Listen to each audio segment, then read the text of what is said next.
ونستغفره ونؤمن به ونتوكل عليه ونعوذ بالله من شرور أنفسنا ومن سيئات أعمالنا من يهده الله فلا مضل له ومن يضلله فلن تجد له وليا مرشدا وقال تعالى في شان حبيبه الكريم إن الله وملائكته يصلون على النبي يا أيها الذين آمنوا صلوا عليه وسلموا تسليما اللهم صل على سيدنا مولانا محمد وعلى آل سيدنا مولانا शफीए आसिया तुम हो वसीला बेकास तुम हो तुम्हें चर कर किधर जाओ बताओ या रसूल अल्लाह अल्लाहुम्मा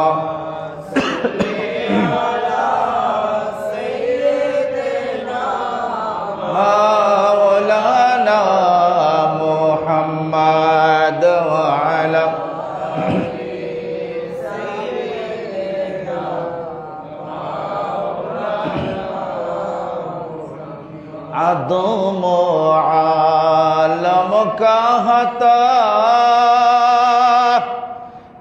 जब का चमकाया तेरा नूर आदम आलम का हता जब का चमकाया तेरा नूर मुब्तदाओ मुंतहाओ या हबीबी या शफीई अल्लाहुम्मा सल्ली अला सय्यिदिना मौलाना मुहम्मद व अला आलि सय्यिदिना मौलाना सुब्हानल्लाह वल्हम्दुलिल्लाह ला इलाहा इल्लल्लाह ला इलाहा इल्लल्लाह ला इलाहा इल्लल्लाह हस्बी रब्बी जल्लल्लाह मा फी क़ल्बी गैरुल्लाह नूर मुहम्मद सल्लल्लाहु ला इलाहा इल्लल्लाह सुब्हानल्लाह वल्हम्दुलिल्लाह ला इलाहा इल्लल्लाह मुहम्मदुर रसूलुल्लाह कुर्रतु आइनि बिका या रसूलल्लाह सल्लल्लाहु अलैहि वसल्लम। सम्मानित मुसल्लियाने किराम, দয়াময় আল্লাহ সুবহানাহু ওয়া তাআলার অসংখ্য অগণিত শুকরিয়া জ্ঞাপন করছি যে রাব্বে কারীম কুদরতে জালাল আম্মা নওয়ালুহু জাল্লা জালালুহু, যিনি একক লা শারিক, যার রুবুবিয়তের মাঝে অন্য কাহারও অংশীদারিত্ব নেই, সে রাব্বুল আলামিন আহকামুল হাকিমিনের আলিশান দরবারে আমরা শুকরিয়া তান আদায় করছি। আমরা বলি আলহামদুলিল্লাহ। সালাত এবং সালাম প্রেরণ করছি রাহমাতাল লিল আলামিন প্রাণাধিক প্রিয় নবী সাল্লাল্লাহু আলাইহি সাল্লাম, যিনি সমস্ত নবীগণের নবী, যিনি সমস্ত জ্ঞানের মূল, হায়াতের মূল, যিনি আল্লাহ পাকের সংযোগের মূল, বন্ধনের মূল, সেই রাহমাতাল লিল আলামিনের দরবারে আজম শরীফে আমরা অসংখ্য গণিত সালাত এবং সালাম প্রেরণ করছি। দয়াময় আল্লাহ তাআলা যেন আমাদের পক্ষ থেকে নাম ধরে ধরে কবুল আর মঞ্জুর করে নেন, আমরা বলি আল্লাহুম্মা আমিন। বন্ধুরা আমার, আল্লাহ সুবহানাহু ওয়া তাআলা যুগে যুগে অসংখ্য নবী রাসূল প্রেরণ করেছেন একমাত্র আমাদেরকে নাজাত দেওয়ার জন্য, মুক্তি দেওয়ার জন্য, ঠিক না? আল্লাহ রাব্বুল আলামিন তিনি বলেন যে আমার গোলামেরা, আমার বান্দারা, তোমরা যখন আমার দিকে এক বিগত পর্যন্ত হাঁটার চেষ্টা করো, আসার চেষ্টা করো, আমি রাব্বে কারীম দৌড়ে দৌড়ে তোমার দিকে যাই। বলেন সুবহানাল্লাহ। দৌড়ে দৌড়ে যাই, আল্লাহ হাইটা যায় না, আল্লাহর রহমত আমাদেরকে পরিবেষ্টন করে। বলেন সুবহানাল্লাহ। এই জন্য কোরআনে পাকের দুইটি ব্যাখ্যা, একটা হাকিকি, একটা মাজাজি। হাকিকি মানে মূল ব্যাখ্যা, আর মাজাজি মানে রূপক ব্যাখ্যা। যেমন মাজাজি অর্থে আমার আব্দুল মান্নান ভাই এই বাড়ির মালিক, কিন্তু হাকিকি অর্থে কি আপনি আসলেই এই বাড়ির মালিক না। রূপক অর্থে মালিক মাজাজি, আর হাকিকি মালিক সবকিছু, আপনি আমার সবকিছুর মালিক হচ্ছে একমাত্র আল্লাহ। বলেন সুবহানাল্লাহ। আর রূপক মালিক, রূপক মানে এই যে আমি জামাটার মালিক, এই তোমার মালিকের কাজ তুমি করবা না মিয়া?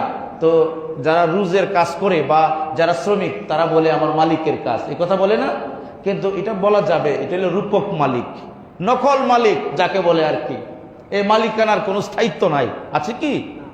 আল্লাহ বলেন আমার যে মালিকানা, সবকিছুর মালিকানা আমার কাছে, আমি কবজা করব সবাইকে। আমার জ্ঞানের বাহিরে, আমার পৃথিবীর বাহিরে আমার কোনো অবস্থাতেই তুমি আমাকে পরিবেষ্টন করবা দূরের কথা, আমার মানে আইনের বাহিরে তুমি এক কদম দিলেই তুমি নাস্তানুবাদ হয়ে যাবে। সে রাব্বে কারীম জুম্মার নামাজের কথা বলেছেন। আমার গোলামেরা যখন আজান হবে, তোমরা যখন জুম্মার নামাজে আসবে, বন্ধু জানিয়ে দাও যে আসবে তার নামায় আমলের মাঝে একটা উট কুরবানির সওয়াব হবে। সুবহানাল্লাহ। কই আমরা তো এই জন্য প্রতিযোগিতা করি না। সাহাবা کرام রাহমাতুল লিল আলামিন প্রিয় নবী যখন তুতু মোবারক ফেলতেন, সাহাবা کرام বোঝা যাইতো যে যুদ্ধ শুরু করবে, কার আগে কে নবীর তুতু মোবারক হাতে নেবে, মুখে লাগাবে, মালিশ করবে। বলেন সুবহানাল্লাহ।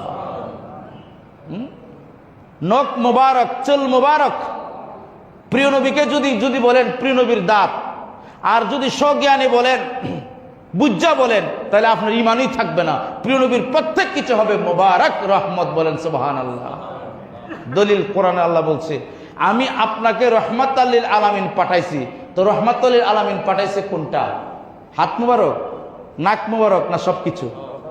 কোরআনে দলিল আছে। আমরা যে মোবারক বলি কোরআনে দলিল। আমি আপনাকে রহমাতুল লিল আলামিন করে পাঠাইছি। এখন কোন জিনিস পাঠাইছে? সবটাই তো নাকি? এই জন্য আমরা ভুল করে থাকি, আপনারা করেন, আমরা শুনি কই নবীর নাকি যৌবনকাল, নবী নাকি শিশুকাল, বৃদ্ধকাল। বড় বড় করে নাউজুবিল্লাহ। প্রিয় নবী কোন শিশুকালের মুহতাজ না, প্রিয় নবী যৌবনকালের মুহতাজ না, বৃদ্ধকালের মুহতাজ না। প্রিয় নবীর জন্য শিশুকাল নাই, বৃদ্ধকাল নাই, যৌবনকাল নাই, রাত নাই, দিন নাই, বছর নাই। প্রিয় নবী জামানার ঊর্ধ্বে, কালের ঊর্ধ্বে। বলেন সুবহানাল্লাহ। প্রিয় নবীর মুহতাজ সময়, প্রিয় নবীর মুহতাজ সূর্য, প্রিয় নবীর মুহতাজ সবকিছু, আমি আপনি। প্রিয় নবীর মুহতাজ টাইম, যৌবন প্রিয় নবীর মুহতাজ। সুবহানাল্লাহ বলে। তো আপনারা গুনাহগার কেন হন প্রিয় নবীর যৌবনকাল বলে? আস্তাগফিরুল্লাহ বলেন। আরে যৌবনকাল তো তার হয় যার ক্ষয় আছে, লয় আছে। প্রিয় নবীর কোনো ক্ষয় লয় আছে নাকি? নূরের কোনো ক্ষয় লয় আছে নাকি? নূর তো নূরেই। সুবহানাল্লাহ বলেন না? কাদ জাআকুম মিনাল্লাহি নূর, আমার পক্ষ থেকে নূর আসছে। যে নূরের কোনো লয় আছে? নূরের কোনো শিশু আছে? নূরের কোনো যৌবনকাল আছে? নূরের কোনো বৃদ্ধকাল আছে? এটা একটা বাহ্যিক স্ট্রাকচার মানুষকে দেখানোর জন্য, কিন্তু হাকিকতে যদি বিশ্বাস করেন কাফের হয়ে যাবেন। কারণ প্রিয় নবী যৌবনের কোনো মুহতাজ না। মুহতাজ কি ছিল? তো বুঝেন না?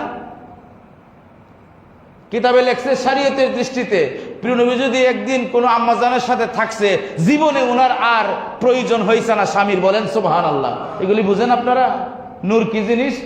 মানে শরীরের যে মানে কি বলে এটা, শরীরের যে সেল কোষ আছে সবগুলো ঠান্ডা হয়ে যেত, জীবনে আর কাহারও প্রয়োজন লাগে নাই। এই জন্য প্রিয় নবীর স্ত্রীগণকে অন্য পুরুষ বিয়া করা হারাম। সুবহানাল্লাহ। কইটা তো জানেন না আপনারা। কেন হারাম? আপনি আমার স্ত্রী বিয়া করা জায়েজ, মরে গেলে গা। তো প্রিয় নবীর জায়েজ নাম মাজান কেন না? আল্লাহ কোরআনও বলে দিছে জায়েজ নাম, কেন না এটা তো বুঝেন না। খালি প্রিয় নবীর বিরুদ্ধে কথা। খালি প্রিয়নবীর কেমনে বিরুদ্ধে বলতে পারলে আরাম লাগে, ঠিক না? এই শয়তানগুলি সমস্যা সৃষ্টি করছে। আমার একজন বলতেছে যে আলেমরা এক আলেমে আরেক আলেম ঝগড়া লাগা কিয়ামতের আলামত। আমি বললাম ভাই আপনি বলছেন কিয়ামতের আলামত, কিন্তু যে আলেমটা আমার প্রিয় নবীর শানে বেয়াদবি করতেছে, প্রিয় নবীর শানে এমন শব্দ, এমন ভাষা, এমন সেন্টেন্স, এমন লাফজ ইউজ করতেছে যেটা কোনো মুমিন করতে পারে না, এমন কি কোনো কাফের মুশরিকও প্রিয় নবীর শানে এত নোংরা বাক্য ব্যবহার করে নাই, তাহলে আমরা মৌলানা হয়ে আলিম হয়ে আমরা কেমনে চুপ থাকি? সুবহানাল্লাহ বলবেন না? বুখারী শরীফ হাসান বিন সাবিত রাদিয়াল্লাহু তাআলা আনহুকে প্রিয় নবী বলছে, হে হাসান, তুমি আমার বিরুদ্ধে যারা বলবে তাদের জবাব দেওয়াটা তোমাকে আমি জায়েজ করে দিলাম, ফরজ করে দিলাম। প্রিয় নবী মিম্বর শরীফ বানালেন। প্রিয় নবীকে যে বেয়াদবি করত, প্রিয় নবীর শানে কবিতা বলে তারা কুৎসা রটনা করত, এবং হাসান বিন সাবিত রাদিয়াল্লাহু তাআলা আনহুকে প্রিয় নবী বলেন, যাও তুমি আমার পক্ষ থেকে জবাব দাও। বলেন সুবহানাল্লাহ।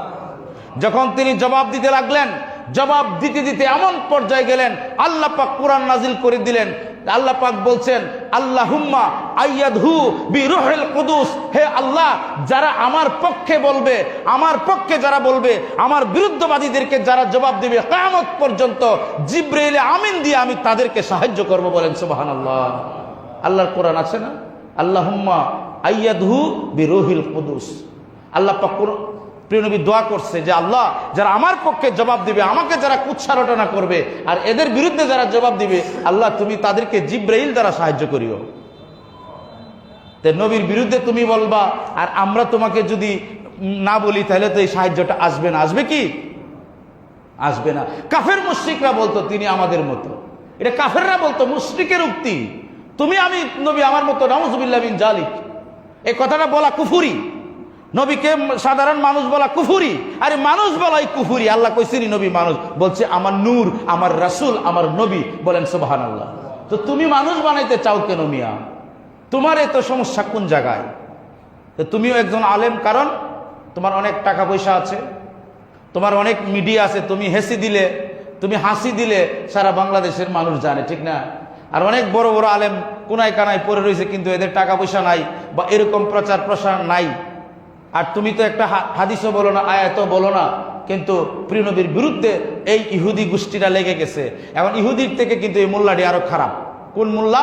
যারা নবীরে বলে যে প্রিয় নবী নাকি 40 বছরের আগে প্রিয় নবীর জীবনী অনুসরণ করা ঠিক না। বলেন নাউযুবিল্লাহ।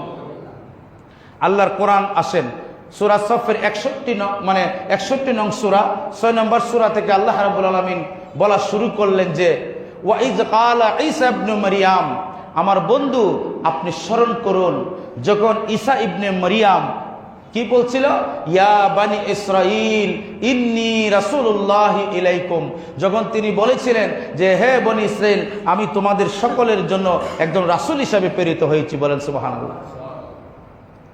আমি তোমাদের জন্য কি আসলাম? রাসূল হিসেবে আসলাম। ইন্নী রাসূলুল্লাহ, নিশ্চয়ই আমি আল্লাহ রাসূল, ইলাইকুম জামিয়া, তোমাদের সকলের জন্য আমি একজন রাসূল আসলাম। আমার কাজটা কি? আমার কাজটা কি হবে? আমার কাজটা মানে তোমরা আমাকে কিভাবে মানবে? আমি একজন আল্লাহ রাসূল। তখন ওনার শাগরেদরা, ওনার হাওয়ারিন, প্রিয় নবীর উম্মতদেরকে কি বলে? আমাদেরকে কি বলে? উম্মতে মুহাম্মদী সাল্লাল্লাহু আলাইহি ওয়াসাল্লাম, ঠিক না? এবং প্রিয় নবীর সাহাবীদেরকে, সঙ্গীদেরকে সাহাবী বলে। তো হযরত ঈসা আলাইহিস সালামের সঙ্গীদেরকে বলা হইতো হাওয়ারিন। কি বলা হইতো? হাওয়ারিন। হাওয়ারিন মানে সাথী বা সঙ্গী। ওনার সাথীরা, সঙ্গীরা বলছিলেন যে আপনি যে আমাদেরকে আল্লাহর কথা বলছেন, আপনি আল্লাহ রাসূল, আপনার পরে কি আর কোন রাসূল আসবে? সুবহানাল্লাহ বলবেন না? পবিত্র কোরআন সাক্ষী, তিনি বলেন যে আসবে। যে কি? যে মিম বাদি ইসমুহু আহমদ, যে আমার পরে যে একজন রাসূল আসবেন, আমার পরে যে ওয়া মুবাশশিরাম রাসূল আসবেন, যে রাসূলের সুসংবাদ দিলেন, এমন একজন মহান রাসূল আসবেন। ওয়া মুবাশশিরাম বিরাসূলি ইয়াতি মিন বাদি ইসমুহু আহমদ, আমার পরে একজন রাসূল আসবেন, তার নাম হবে আহমদ সাল্লাল্লাহু আলাইহি ওয়াসাল্লাম। বলেন সুবহানাল্লাহ। পবিত্র কোরআনে আছে যে প্রিয় নবী যে আসবেন, ঈসা নবীর পরে প্রিয় নবীর নাম হবে আহমদ সাল্লাল্লাহু আলাইহি ওয়াসাল্লাম। এখন তো প্রিয় নবী যদি 40 বছর আগে মানে নবী জানতো না, তো কোরআনে কি বলছে এটা? এখন আপনাদেরকে বলি, শোনেন, আপনারা যারা জেনারেল মানুষ, সাধারণ, এদেরকে পথভ্রষ্ট করতেছে। কেন? এরা তো আর কোরআন পড়তেছে না, এরা তো আর কোরআনটা রিসার্চ করতো না, এরা মোবাইল নিয়ে ব্যস্ত। মোবাইলে মোল্লারা কি বলে, আমরা কি বলি, এটা শুনে বিভিন্ন মৌলানা বিভিন্ন কথা বলে এদেরকে দেয় নষ্ট করে। আর বর্তমান মিডিয়াটা কন্ট্রোল করতেছে আপনার বিধর্মীরা, কন্ট্রোল করতেছে ইহুদিরা, খ্রিস্টানরা। আমাদের হাতে কোনো কন্ট্রোলিং নাই। যার কারণে আপনার এই যে নামদারি শায়েকরা যারা আমাদের নামাজের ভিতরে ত্রুটি ঢুকাই দিছে, বলে যে নামাজ হয় নাই, আমাদের তারাবি নামাজের মাঝে তারা হাত ঢুকাই দিছে, ঠিক না? প্রিয় নবীর আকীদার মাঝে হাত ঢুকাইছে, মাজার শরীফ জিয়ারতের মাঝে তারা সমস্যা করতেছে, এবং দোয়ার মাঝে সমস্যা করতেছে। ফরজ নামাজ পড়ে দোয়া করলে কি হবে এটার মাঝে সমস্যা করতেছে। ইভেন আপনার আকীদার মাঝে সমস্যা করতেছে, আপনার রুকু সেজদার মাঝে সমস্যা করতেছে, ঈদের জামাতের মাঝে সমস্যা করতেছে। প্রত্যেক আমলের ভিতরে তারা ত্রুটি ধরতেছে, বলেন নাউজুবিল্লাহ। অথচ এরা মিথ্যাবাদী। এদের কারণে আজকে এই সমাজটা দুর্গতি হচ্ছে।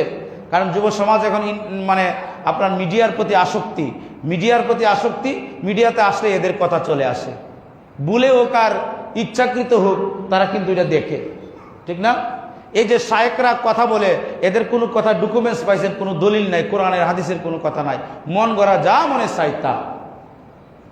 সংক্ষেপে আমি আপনাকে একটা ঘটনা বলছি আপনাদেরকে, যে সূরা মরিয়ম শরীফে হযরত মরিয়ম আলাইহিস সালামরা যখন বাইতুল মুকাদ্দাসে খেদমতের জন্য দিয়েছিলেন, 12-13 বছর, কেউ কেউ বলে 10 বছর, উনি এমন পরিমাণ বাইতুল মুকাদ্দাসের খেদমত করতেন, যার মতো খেদমতগার পৃথিবীতে আর কেউ হইছেও না আর হইতেও না। সুবহানাল্লাহ বলে, এত একজন পরহেজগারী ছিলেন তিনি। তো তিনি গোসল করতেছেন, কোরআনে আছে, আমি শুধু মাফহুমটা বলছি, ঘটনা বললে 3-4 ঘন্টা লাগবে। তো জিবরাইল আমিনকে আল্লাহ পাক বাশারার রাসূলা, একজন বাশারের সুরতে, মানুষের সুরতে হযরত মরিয়মের কাছে পাঠিয়ে দিলেন। তিনি বলছেন, ইত্তাকুল্লাহ ইয়া আবদাল্লাহ, হে আল্লাহর বান্দা, তুমি আল্লাহকে ভয় করো। ইতিপূর্বে আমি কোনো পুরুষ দেখি নাই, বেগানা পুরুষ, কেউ আমাকে স্পর্শ করে নাই, তুমি এই বাইতুল মুকাদ্দাসে ঢুকলা কেমনে? সুবহানাল্লাহ বলেন। তো যখন উনি লা হাওলা ওয়ালা কুওয়াতা ইল্লা বিল্লাহ পড়তে শুরু করলেন, এই জিবরাইল আমিন বলতেছে, হাসতেছে, বলে, তোমার লা হাওলা ওয়ালা কুওয়াতা ইল্লা বিল্লাহ কোনো অসুবিধা না, আমি যাব না, আমি হচ্ছি আল্লাহর পক্ষ থেকে প্রেরিত একজন কি সুসংবাদ বাহক, এবং আমি ছিলাম জিবরাইল ফেরেশতা, আমি তোমার কাছে এসেছি। সুবহানাল্লাহ। তো আল্লাহ কোরআনে বলছে, বাশারার রাসূলা, যে একজন রুহানা পাঠাইলেন, রুহে জিবরাইল পাঠাইলেন বাশারের সুরতে। এক নূর বাশারের সুরত হইতে পারেনি, আল্লাহর কোরআন বলছে তো সূরা মরিয়ম, পারে না? কি বলেন? জিবরাইল আমিন কি আসে নাই? তো এই জিবরাইল আমিন নূর না, 70,000 কোটি যার নূরের পাখা, উনি মানুষের সুরতে আসছেন। উনি সবসময় দাহিয়াতুল কালবি রাদিয়াল্লাহু তাআলা আনহুর সুরতে আসতেন, কারণ দাহিয়াতুল কালবি রাদিয়াল্লাহু তাআলা আনহু সুদর্শন একজন ছিলেন। ওনার মতো এত সুদর্শন তখনকার আরবের কেউ ছিল না। সুবহানাল্লাহ। তো বলে, আমাকে তুমি টাচ করবা না? বলে, না। তখন কয়েকটা রিওয়ায়াত আছে, কিন্তু বাতিলরা বলে অনেক খারাপ কথা বলে, বলেন নাউজুবিল্লাহ। আল্লাহ পাক এদেরকে হেফাজত করুক, এদের জবানকে বন্ধ করে দিক। একটা ফুল দিছে, বিশুদ্ধ মত হলো একটা ফুল নিয়ে এসেছে। কি ফুলটা যখন দিলেন মরিয়ম আলাইহিস সালাম, তখন আপনি শুংলেন ফুটা, এই ফুল শুঙ্গার কারণে ওনার রুহুটা ওনার কাছে চলে গেলেন, বলেন সুবহানাল্লাহ। আরেকটা রেওয়াত, তিনি ওনার বক্ষ মোবারক দিকে ফু দিলেন, হা করলেন, ফু দিলেন। এই রেওয়ায়াতগুলি ঠিক, কিন্তু বাতিলরা কিন্তু আরো খারাপ একটা রেওয়ায়াত বলে, যেটা কোনো কিতাবে নাই, এটা তাদের বানোয়াটি কথা। তো তিনি বলতেছেন যে আমাকে তো কেউ স্পর্শ করে নাই, তুমি আমাকে কলঙ্কিনী করতেছো, এটা তো ঠিক না, এটা কেমনে? আল্লাহ পাক, আমি তো বিয়ে হয় নাই। তখন আল্লাহ পাক বললেন, হ্যাঁ মরিয়ম, আল্লাহর পক্ষ থেকে যা করার হবে, তুমি কোনো চিন্তা করো না। তখন মরিয়ম আলাইহিস সালাম আর একজন চাচাতো ভাই ছিল, ওনার নাম ছিল ইউসুফ নাজ্জার, অনেক পরহেজগার একজন আল্লাহর ওলি ছিলেন, বড় পরহেজগারী একজন ছিলেন। ইউসুফ নাজ্জার বাইতুল মুকাদ্দাসের খেদমত করতেছে। যখন সময় যাচ্ছে দেখলেন তিনি হামেলা হতে লাগলেন। তো তিনি বললেন যে সর্বনাশ, মানুষে তো কানাকানি করতেছে যে মরিয়মের মা হান্না বিনতে ফাহুস, এদের বংশ পরম্পরায় কেউ খারাপ ছিল না, মরিয়ম তুমি কেমনে খারাপ হইলে, এইভাবে কানাঘুষা করতেছে। তখন তিনি বিশ্বাস করতেছে, আবার নাও করতেছে। ইউসুফ নাজ্জার বলতেছে, বোন কেমনে কি হলো, আমি তো বিশ্বাস করতে পারতেছি না, তুমি এত বড় ইবাদতকারী ছিলে, কোনো পুরুষ এখানে ঢুকার মতো ক্ষমতা নাই, আল্লাহর ঘর বাইতুল মুকাদ্দাস, তখন বলে যে আল্লাহ রাব্বুল আলামিন মা হাওয়াকে সৃষ্টি করেছিলেন বাবা আদমের পাঁজর থেকে, ঠিক না? আল্লাহ কি অক্ষম ছিলেন?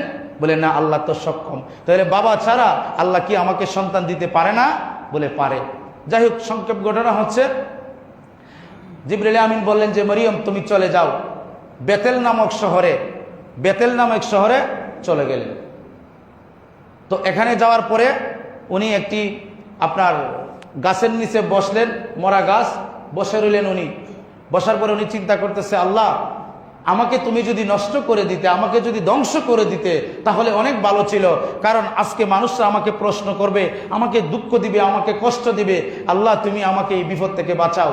জিবরিল আমিন ডাক দিয়ে বলে, হ্যাঁ মরিয়ম তুমি কোনো চিন্তা করো না, যখন লোকজন তোমাকে প্রশ্ন করবে তখন তুমি বলবে যে আমি রোজা রাখছি। কি রাখছি? কথার রোজা। কথার রোজা, যে আমি কথা না বলার জন্য রোজা রাখছি। বলে ঠিক আছে। এখন বলতেছে সন্তান ভূমিষ্ঠ হয়ে যাবে এই সময়, আমার তো পিপাসা ধরছে, পানি পিপাসা, আমি খেতে চাই, আমি খাবো কোথায়? গায়েব থেকে আওয়াজ আসলো, জিবরিল আমিন বলল, হ্যাঁ মারিয়াম খেজুর গাছের ডালে ধরে তুমি নাড়া দাও। যখন নাড়া দিল দেখলে পাকা পাকা খেজুর ওনার মুখে এসে পড়ছে। বলেন সুবহানাল্লাহ। উনি খাইলেন, হযরত ঈসা আলাইহিস সালাম ভূমিষ্ঠ হলেন। তখন যাকে যাকে দলে দলে লোকজন চলে আসলেন, মরিয়ম আলাইহিস সালামকে প্রশ্ন করবে, তুমি সন্তান পেয়েছো কোথায়? তুমি ভালো না তুমি খারাপ? বিভিন্ন প্রশ্ন করব। তখন আল্লাহ পাক বলছেন, হ্যাঁ মরিয়ম তুমি বলো। জিবরিল আমিনকে বললেন যে আমি কথার রোজা বলেছি, যা বলবে ওই কুলের শিশুর দিকে ইশারা করে দিবা। বলেন সুবহানাল্লাহ। সবাই যখন আসলেন তখন ইলহাম আসলো যে মরিয়ম আলাইহিস সালামের কাছে। জিবরিল আমিন বলল, মরিয়ম তুমি ইশারা করে দাও। আল্লাহ পাক কোরআনে হুবুব তুলে দিলেন মরিয়মের কথাটা। আল্লাহ পাক বললেন যে ফাআশারাত ইলাইহি, হ্যাঁ মরিয়ম তুমি এই সন্তানের দিকে ইশারা করবা। সুবহানাল্লাহ বলেন। ক্বালু কাইফা নুকাল্লিমু মান কানা ফিল মাহদি সাবিয়া, তখন ওই লোকজন বললেন, হ্যাঁ মরিয়ম তুমি কি বলছো? ক্বালু, ওই লোকজন বললেন যে কাইফা কানা, ওই লোক হ্যাঁ কিভাবে কথা বলবো? মান কানা ফিল মাহদি সাবিয়া, এত কুলের শিশু, এই মাত্র ভূমিষ্ঠ হয়েছে, কথা বলবো কেমনে? সুবহানাল্লাহ বলেন। এই সমস্ত মানুষের সামনে যখন এই কথা বললেন তখন কুলের শিশু হযরত ঈসা আলাইহিস সালাম তিনি জবাব দিলেন। তিনি বললেন কি যে এই খবরদার তোমরা শোনো, যে আমার মায়ের ব্যাপারে তোমরা যেই আঙ্গুল তুলে যে কথাটা বলছো, আমার মা নিঃসন্দেহ আল্লাহর একজন কামেল বান্দি, আমি একজন নবী, এতে কোনো সন্দেহ নাই। তখন তিনি বললেন যে ইন্নী আব্দুল্লাহ, নিশ্চয়ই আমি আল্লাহর বান্দা। বলেন সুবহানাল্লাহ। আতানি, আমার কাছে পাঠানো হয় কিতাব। বলেন না সুবহানাল্লাহ। ওয়া জাআলানি নবিয়্যা, এবং আমাকে নবী করা হয়েছে। সুবহানাল্লাহ বলেন। এখন আপনাদের কাছে প্রশ্ন, ঈসা নবীর বয়স ছিল কত? বাহ্যিক একদিন, মানে 1 ঘন্টা। তো 1 ঘন্টা ঈসা নবী তিনি মুখ দিয়া বলতেছে যে আমি হচ্ছি আল্লাহর বান্দা, আতানিয়াল কিতাবা, আমার কাছে আল্লাহ কিতাব দিব, ওয়া জাআলানি নবিয়া, আল্লাহ আমারে নবী করছে। তো ঈসা নবী যদি প্রথম দিন 1 ঘন্টার নবী হয়ে মায়ের গর্ভ থেকে এসে তিনি যদি বলতে পারে আমার কাছে কিতাব আসছে, আমি আল্লাহর নবী, আর যিনি ঈসা নবীরও নবী, সমস্ত কুল কায়নাতের নবী, সমস্ত জ্ঞান যার মুহতাজ, হায়াত যার মুহতাজ, সেই রাহমাতাল লিল আলামিন কি 40 বছর আগে জানতো না তিনি নবী? আপনারা কি বলেন, জানতো না? তো এখন যে আমি বললাম কোরআন দিয়ে বললাম না হাদিস দিয়া, ডাইরেক্ট আল্লাহর কোরআন নস, হ্যাঁ এটাকে বলে আপনার কাতিয়ে দলিলে কাতেই, যেটা বিশ্বাস না করলে কাফের হয়ে যাবেন আপনি। ঈসা নবী বলতেছে যে আমি আল্লাহর নবী, আমার উপরে কিতাব নাজিল করা হয়েছে, এবং ওয়া জাআলানি নাবিয়া, আমাকে নবী করা হয়েছে। সুবহানাল্লাহ। আল্লাহ পাক যদি ঈসা নবীকে এই শক্তি ক্ষমতা দান করলেন, একদিনেরও না 1 ঘন্টার শিশু এই মাত্র ভূমিষ্ঠ হলেন, সমস্ত লোকজনকে প্রশ্নের উত্তর দিলেন যে আমার মা পবিত্র, আমি পবিত্র সন্তান, আমি আল্লাহর নবী। তো তিনি একদিনের হয়ে যদি আল্লাহর নবী যে তিনি জবান দিয়ে বলতে পারে, আর প্রিয় নবী বলতে পারছে না, কি বলেন আপনারা? বলতে পারেন নাই। এটা কোরআন দিয়ে বললাম, হাদিস তো আপনার রয়ে গেছে, এবং কোরআনে সরাসরি প্রিয় নবীর নাম ইসমুহু আহমদ, প্রিয় নবীর নাম আহমদ সাল্লাল্লাহু আলাইহি সাল্লাম যে হবে, ঈসা আলাইহিস সালাম বলে গেছেন। এবং ঈসা নবীকে প্রশ্ন করা হলো, ওগো আল্লাহর নবী ঈসা, আপনি বললেন একজন মহান রাসূল আসবেন, তো ওই রাসূলের কি উম্মত হবে? বলে হ্যাঁ। উম্মতের পরিচয় কি? তিনি বলতেছেন উম্মতরা হবে অত্যধিক জ্ঞানের অধিকারী, এবং তারা হবে এমন জ্ঞানের অধিকারী যে যারা কাঠরে আপনি স্বর্ণ বানাইতে পারে, সুবহানাল্লাহ বলে, যারা মাটিরে স্বর্ণ বানাইতে পারে, সুচরিত্র স্বজ্ঞানের অধিকারী, এবং তাদের আরেকটা বৈশিষ্ট্য হচ্ছে তারা অল্পতে তুষ্ট থাকবে, আর আল্লাহ পাকও তাদের অল্প আমলে আল্লাহ তাদের উপর তুষ্ট থাকবে, বলেন না সুবহানাল্লাহ। আল্লাহর কোরআনে আল্লাহ পাক বলছেন, তাহলে রাহমাতুল লিল আলামিন প্রিয় নবী সম্পর্কে তুমি কুধারণা পোষণ করছো, তোমার লজ্জা করে না? তুমি মৌলানা, এখন তুমি বলবা যে মৌলানা মৌলানা লাগিয়া গেছে, এই কথাটা বলা হারাম। তখনও কিন্তু এই বিরুদ্ধবাদীরা ছিল। হযরতে আবু বকর সিদ্দিক রাদিয়াল্লাহু তাআলা আনহুর আমলে একদল বলল যে আমি নবী, বলেন নাউজুবিল্লাহ, নবী দাবি করে তার অনুসারীও ছিল মুসাইলামাতুল কাজ্জাব। মুসাইলামাতুল কাজ্জাব আরেক দল বলল যে হে আমিরুল মুমিনিন হযরত আবু বকর, প্রিয় নবীর আমলে আমরা জাকাত দিতাম, কথা বলি নাই, কিন্তু আমরা জাকাত দিব না, জাকাত কোনো আল্লাহর বিধান না, বলেন না নাউজুবিল্লাহ। তাহলে তাদের মাথায় পাগড়ি ছিল, টুপি ছিল, তাদের দাড়ি ছিল, নামাজ ছিল, তাহাজ্জুদ গুজারি ছিল, তাদের মাঝে বড় বড় আলেম ছিল, পণ্ডিত ছিল, তারা বলল জাকাত দেওয়া আল্লাহর বিধান না। এটা কি আছে না? এটা তো হাদিস শরীফ বলছি। তো সিদ্দিক আকবর রাদিয়াল্লাহু তাআলা আনহু কাছে যখন খবর আসলেন, তিনি দাঁড়িয়ে গেলেন উন্মুক্ত তরবারি নিয়ে, যে যতক্ষণ পর্যন্ত তারা জাকাতকে ইসলামের বিধান হিসাবে স্বীকার না করবে ততদিন পর্যন্ত আমি হযরত আবু বকরের তরবারি তাদের বিরুদ্ধে যাবে। এমনকি তারা যদি গুরুর রশ্মিকে জাকাত দিতে অস্বীকার করে, তাদেরকে আমি কতল করব, আমার তরবারি থেকে তারা রেহাই পাবে না। আর না হলে তারা বলুক আমরা ইসলাম থেকে খারিজ হয়েছি, কিন্তু ইসলামে দাবি যদি করতে হয়, মুসলমান যদি দাবি করতে হয়, তাহলে জাকাতকে স্বীকার করতে হবে, বলেন সুবহানাল্লাহ। তো তোমরা যদি মুসলমানতে খারিজ হয়ে যাও আমাদের আপত্তি নাই, কিন্তু যদি মুসলমান দাবি করো তাহলে এটা মানতে হবে প্রিয় নবী সমস্ত নবীদের নবী, সুবহানাল্লাহ। আল্লাহর কোরআনে ওয়াইজ কালা বলছেন যে ইজ কালা, আপনি বন্ধু আপনি স্মরণ করুন, কোন সময়ের কথা স্মরণ করুন, ওয়াইজ আখাযাল্লাহু মিসাকান নাবিয়িনা, ওই সমস্ত কথা স্মরণ করুন যখন সমস্ত নবীদেরকে একত্রিত করে আমি অঙ্গীকার নিয়েছি, শপথ নিয়েছি যে সমস্ত নবীগণের মূল হচ্ছেন আপনি, আপনাকে সাহায্য করবে, আপনার উপরে ঈমান আনবে, এই মর্মে আমি তাদেরকে নবুয়তি দান করছি, বলেন সুবহানাল্লাহ। এটা কোরআনে পাকে আছে, এটা তারা লুকায়। কথা বুঝতে পেরেছেন? তো কোরআনে সবকিছু আছে প্রিয় নবীর তুতু মুবারকের কথা আল্লাহর কোরআন আল্লাহ বলেছে, সুবহানাল্লাহ। প্রিয় নবীর কদম মুবারকের কথা আল্লাহ বলেছেন। কি বলেছেন? যে আমার বন্ধু আপনি যখন নুরানি কদম মুবারক দিয়ে এই মক্কার জমিনে হেলে দুলে হাঁটেন, আমার বড় ভালো লাগছে, এজন্য আমি বললাম উকসিমু বিহাজাল বিলাদ, এই বিলাদের কসম, আপনার শুভাগমনের জায়গার কসম, যেখানে আপনি হেলে দুলে কদম দিয়ে হাঁটেন, বলেন সুবহানাল্লাহ। কদম মুবারকের কথা বলা হয়েছে। আবুল আহাব বলছিল আপনার 2 হাত ধ্বংস হয়ে যাবে, 1 হাত ধ্বংস হয়ে যাবে। আমি জবাব দিয়েছি আবুল আহাব তোর 2 হাত ধ্বংস হয়ে যাবে। আমি জবাব দিছি যে আপনার হাতটা আমার হাত, সুবহানাল্লাহ বলেন। হ্যাঁ আমার বন্ধু, আমি আপনার যখন আপনি আমার প্রেমে মত্ত ছিলেন, দল্লান শব্দের অর্থ হচ্ছে আপনি আমার প্রেমে হারিয়ে যাওয়া, আমার প্রেমে মত্ত হয়ে যাওয়া। কিন্তু দল্লা শব্দের অর্থ এই শয়তানরা, এই আহমদুল্লাহ শায়েকরা, তারা দল্লা শব্দের অর্থ বলে নবী নাকি পথভ্রষ্ট ছিলেন, বলেন নাউজুবিল্লাহ। আরে বাবা, কোরআনের ইলম বোঝা এত সহজ না, আবার কঠিনও না। দল্লা অর্থ হচ্ছে যে আপন প্রভুর প্রেমে নিজেকে হারিয়ে ফেলা, বলেন না সুবহানাল্লাহ। অর্থ বুঝছেন না যে প্রিয় নবী আল্লাহর প্রেমে বিভোর ছিল। বাকাবিল্লার দরজার অলি যখন হয়ে যায়, তখন আল্লাহ রাসূলের প্রেমে এত তিনি হারিয়ে যান, নিজেকে নিজে বিলীন করে দেন, আর বুঝতে পারেন না তিনি তো আল্লাহর নবী। এজন্য ওনার দাদা, ওনার প্রিয় নবীর দাদা ওনাকে খুঁজেছেন, তারপরে ওনাকে পেয়েছেন। বলে যে আপনি কোথায় ছিলেন? যে আমি আল্লাহর দিয়ানে ছিলাম, বলেন সুবহানাল্লাহ। এইটার অর্থ হলো এইটা। আর তারা এটার অর্থ তুলে কি, যে আপনাকে কি আমি পথহারা পাই নাই? আপনি যে তফসিরে দেখবেন, অধিকাংশ তফসিরে লেখা আছে যে আপনাকে কি আমি পথহারা পাই নাই। নাউজুবিল্লাহ, নবী পথহারা ছিল। আর ঈসা নবী যদি 1 ঘন্টার নবী, তিনি যদি 1 ঘন্টা হয় নাই ভূমিষ্ঠ হওয়ার পরে 30 মিনিট হইব, উনি বলতে পারে আমি আল্লাহর নবী, আমার কাছে কিতাব আছে। আর যিনি ঈসা নবীরও নবী, প্রিয় নবী না হইলে ঈসা নবীও হইতো না, সেই নবী কি বলতে পারেন না আমি নবী না? এটা বলা হইতো কুফরি। মুসলিম শরীফ আবু হুরায়রা রাদিয়াল্লাহু তাআলা আনহু থেকে একখানা হাদিস আছে। একদিন জিবরাইল আমিনকে প্রিয় নবী রাহমাতুল্লাহ সাল্লাল্লাহু আলাইহি ওয়াসাল্লাম প্রশ্ন করতেন যে ওয়ান আবি হুরায়রা রাদিয়াল্লাহু তাআলা আনহু কালা আন্নাহু আলাইহিস সালাতু ওয়াস সালাম সাআলা জিবরাইলু ইয়া জিবরাইলু কাম উমুরাকা মিনাস সিনিন, হে জিবরাইল তোমার বয়স কত? সুবহানাল্লাহ বলেন না। ফাকালা জিবরাইলু ইয়া রাসূলুল্লাহ সাল্লাল্লাহু আলাইহি ওয়াস সাল্লাম লাস্তু আলামু গায়রা আন্না ফিল হিজাবে 40 ফিল হিজাবের রাবিআন, যে ইয়া রাসূলুল্লাহ আমি কিছু বলতে পারি না, তবে আমি ফিল হিজাবের রাবি, যে চতুর্থ আকাশের মাঝে নাজমান আমি একটি তারকা দেখেছি জলজল করতে। সুবহানাল্লাহ বলেন। কে বলতেছে এই কথা? জিবরিল আমিন।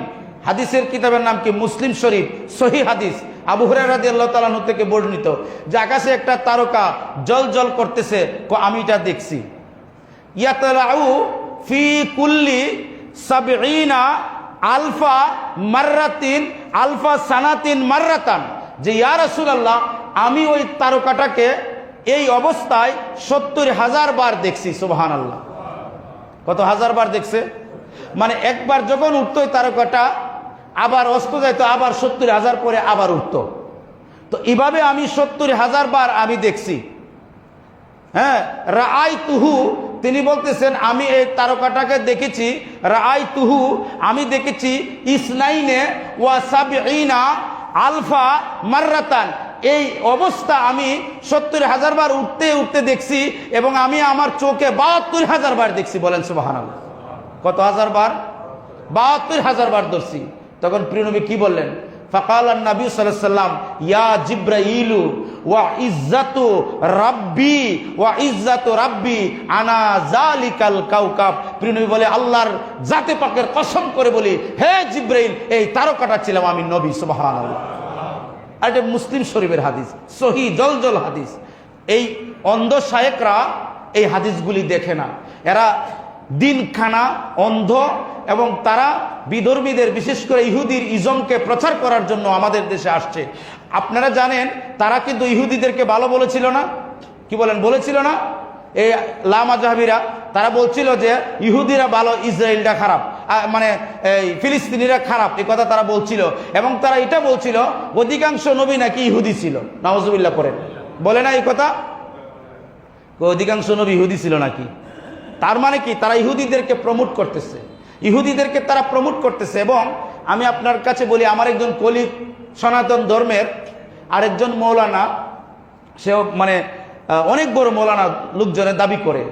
তো সনাতন ধর্মের লোকের কাছে সে বলতেছে যে আমাদের নবী তো মরে মাটির সাথে মিশে গেছে। বলেন নাউজুবিল্লাহি মিন জালিক। এই সনাতন ধর্মের ভদ্রলোক দাঁড়িয়ে বললেন, খবরদার, আপনি এটা কি বলছেন? আপনি এটা তো ঠিক না। বলে কেমনে ঠিক না?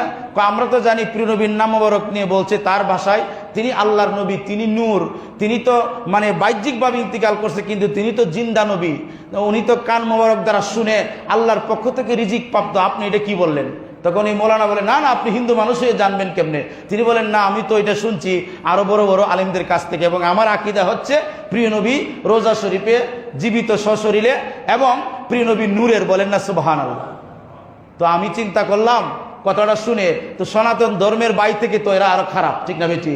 কারণ যারা হিন্দু মানুষ, সনাতন ধর্মের সত্যিকারের ভাই, তারা নবীর প্রতি ভালো ধারণা আছে, প্রিয় নবীকে মহাব্বত করে, ইজ্জত করে, সম্মান করে, তাহলে তো ওই ভাইদের যে আকীদা, এর থেকে নিকৃষ্ট আকীদা শায়েখ আহমদুল্লাহদের, ঠিক না বেটি? কারণ সেই ভাই তো নবীকে নূর মানলো, ভাই তো নবীর প্রশংসা করলো। এবং যে লোকটা বলছে আমি ওনাকে চিনি, এখন উনি আমার কলিগ।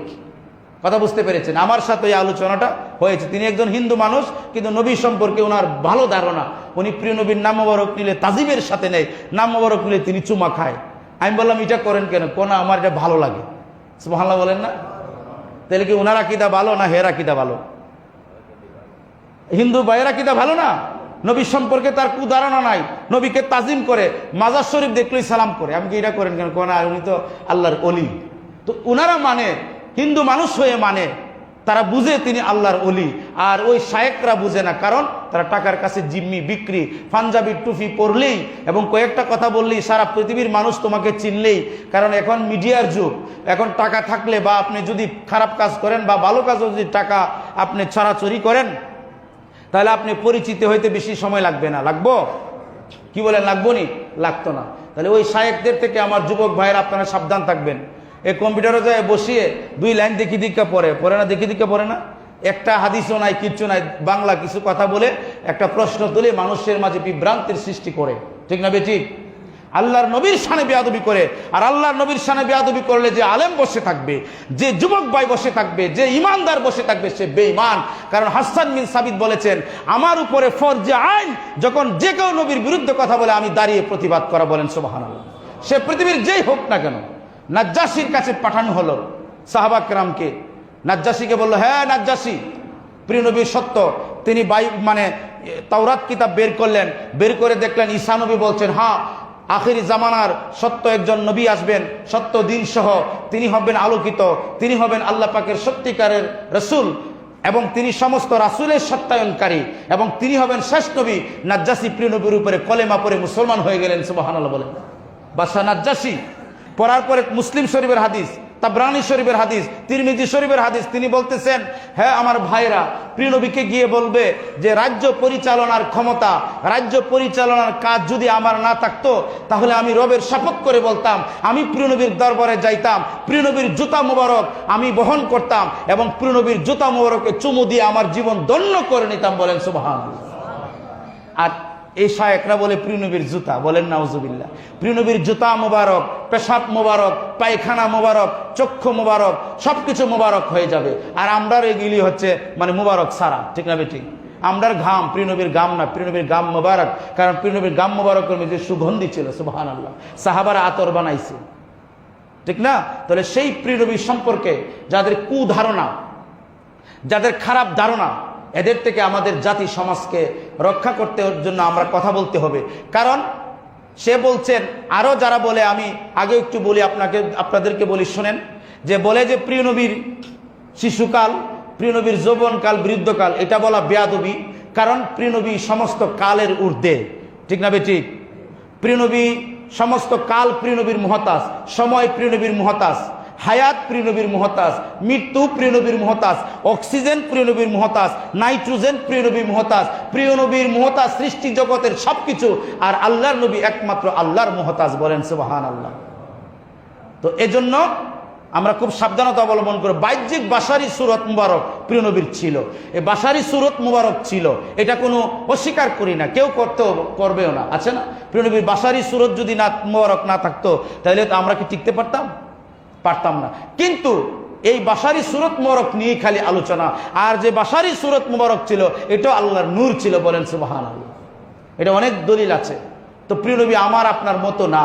যদি আমার আপনার মতো স্ট্রাকচার হইতো, আমরা খাইলে মলমূত্র বের হয়, আর প্রিয় নবী খাইলে সুগন্ধি বের হইতো। সুবহানাল্লাহ। প্রিয় নবীর পেশাব মুবারক ছিল পবিত্র। হ্যাঁ, প্রিয় নবী যখন হাজত যাইতো, জমিন দুভাগ হয়ে যাইতো। জমিনকে জিজ্ঞাসা করতো, হ্যাঁ জমিন তুমি দুভাগ হয়ে গেলে কেন? জমিন বলে, প্রিয় নবীর পেশাব মুবারক, পায়খানা মুবারক আমাদের জন্য রিজিক, আমাদের জন্য খাদ্য। বলেন সুবহানাল্লাহ।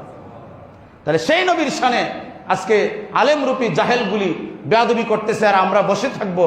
আর কিছু সংখ্যক লোকে বলতেছে আলেমরা লাগা কিয়ামতের আলামত। আর সেই ব্যক্তি আমার প্রিয় নবীর সম্মান নিয়ে বেয়াদবি করতেছে। আল্লাহর কোরআনে বলতেছে, যারা প্রিয় নবীর পক্ষে কথা বলবে, জিবরিলকে দিয়ে আল্লাহ পাক তাদেরকে সাহায্য করবে। যারা প্রিয় নবীর পক্ষে কথা বলবে, আল্লাহ রাব্বুল আলামিন তাদেরকে 3টি সুসংবাদ দিয়েছেন।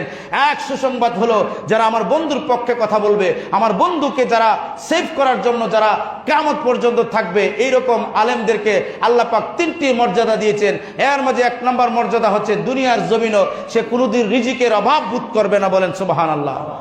দুনিয়ার জমিনে সে কখনো লাঞ্ছনা অপদস্থ হবে না। আর 3 নম্বর হচ্ছে, সে ঈমানের সহিত মৃত্যুবরণ করবে। তার মৃত্যুটা হবে ঈমানের সাথে। শয়তান তাকে পরাস্ত করতে পারবে না, কারণ প্রিয় নবী তখন প্রোটেকশন দিবেন, শয়তান তার কাছে আসতে পারবে না। ঈমানের সহিত সে ইন্তেকাল করবে। সুবহানাল্লাহ। তা আমরা চাই না ঈমানের সহিত ইন্তেকাল হোক? আমার বন্ধুরা, আগে আমরা শুনতাম বা হাদিসও আছে, আমরা পড়েছি যে মসজিদে যে আগে আসে তার একটা উট কুরবানির সওয়াব হয়, এরপরে যে আসে এমনি এমনি একেবারে ডিম পর্যন্ত আছে। কিন্তু এখনকার কেউ উট কুরবানি দিতে রাজি না, ঠিক না? এখনকার মুসল্লিরা আপনারা অনেকেই আছেন, সবাইকে বলছি না, বেশিরভাগকে বলছি, উট কুরবানি দিতে রাজি না। বলে এটা বাকি কথা, এটা আস হই না মিশা হই। বলেন না নাউজুবিল্লাহ। কারণ এটা তো দেখতেছি না। তবে আপনাকে বলি, আপনি যখন শিশু ছিলেন, এখন এত বড় হয়েছেন, আপনি কি শিশু হয়ে দেখাতে পারবেন? কই আপনি হন না? আপনার পরিবর্তন হয়েছে না? আপনি যুবক ছিলেন, এরপরে বৃদ্ধ, এরপরে দাড়ি উড়ি পাইকা গেছে, এরপরে একদিন শেষ, ইন্না লিল্লাহি ওয়া ইন্না ইলাইহি রাজিউন, আপনার জানাজার এলান হয়ে যাবে। তো এটা কি আপনি দেখতেছেন চোখে? কিন্তু এটার পরিবর্তন ঘটতেছে। Every action has a reaction, প্রত্যেক ক্রিয়ারই প্রতিক্রিয়া আছে। আপনি যদি কাজ করেন একটা ফল পাবেন। মসজিদে আল্লাহ পাকের আজান যখন হবে, আপনি ঘরে বসে থাকা আপনার জন্য হারাম, হারাম সমস্ত কাজ তখন করা হারাম। আপনি যে অবস্থায় আছেন কাজ ছেড়ে দিয়ে মসজিদের দিকে আপনি যাবেন। সুবহানাল্লাহ বলেন। কই আপনারা তো মোবাইলের দিকে চাই থাকেন। এরপরে গপ্প গুজব দোকানের মেঝে, মুরব্বীরা হইলে অনেকেই আছে, সবাইকে বলছি না যারা করে এটা, আচ্ছা একটু পরে যাই, ইমাম সাহেব শুরু করুক, আরে খুতবা তো 1:30টার সময়, আর পরে যাই না। কিন্তু না, যতক্ষণ পর্যন্ত আল্লাহর ঘর মসজিদে থাকবেন, আপনি আল্লাহর রহমতের মাঝে, আল্লাহর রহমতের চাদরের মাঝে আপনি পরিবেষ্টন অবস্থায় থাকলেন, আল্লাহর রহমত আপনার কাছে আল্লাহ নাজিল করতেই থাকেন। সুবহানাল্লাহ। দোকানও হইব, বাড়ি তৈব না, মসজিদ, মসজিদ পবিত্র জায়গা, বাইতুল্লাহ শরীফের অংশ। আপনি আজান করলে আপনি চলে আসবেন, সব হবে। এটা আপনি দেখতেছেন না, কিন্তু উন্নতি হবে। আল্লাহ পাক যেন আমাদেরকে ভালো চিন্তা, ভালো কাজ, প্রিয় নবীর প্রেম, প্রিয় নবীর সম্মান বুঝার তৌফিক দান করে বলি আল্লাহুম্মা আমিন। আলহামদুলিল্লাহ।